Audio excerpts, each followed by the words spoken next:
Hi mga kabeshiwak ko magaganda na katulad ko. Char! So today mga kabeshiwak, we're trying Sonic Drive-In. So this is my first time to try and we actually drove in but we decided na sa bahay na lang kainin kasi mas comfortable kumain dito. So anyway, here's what we got. A burger, tapos mayroon din kaming footlong hotdog, tapos some fries, and ang aming drinks, cook yung drinks ng aking asawa, tapos ako naman is coconut slush.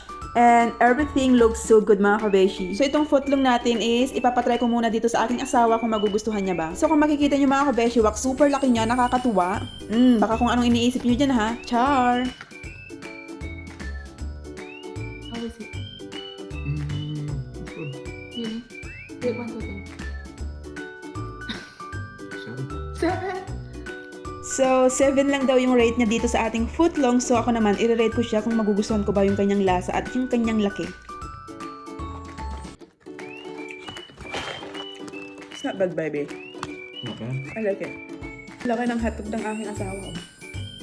So kung i-rate ko to mga kabeshi, para sa akin is bibigyan ko to ng 9 because the chili and the cheese combo is perfect, ganon. So 9 ito para sa akin. So ngayon naman, next na natin itong ating burger. How is it? It's good. Rate 1 to 10. 8.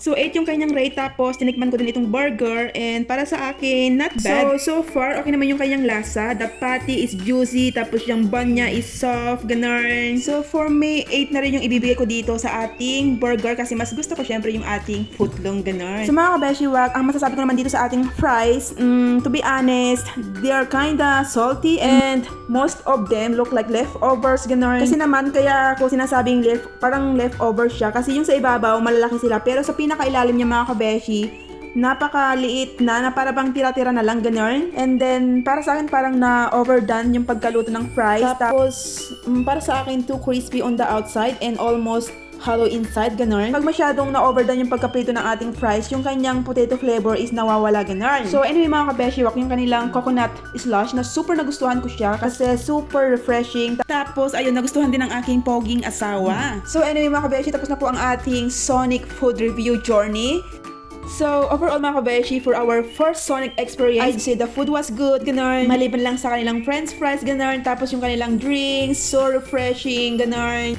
So, for me, we'll definitely come back and try more next time. So, siguro next time, yung kanilang fries is magiging perfect na ganun. So, anyway, thanks for watching mga kabeshiwak. Don't forget to like, comment, and subscribe for more food videos. See you in the next one. Bye!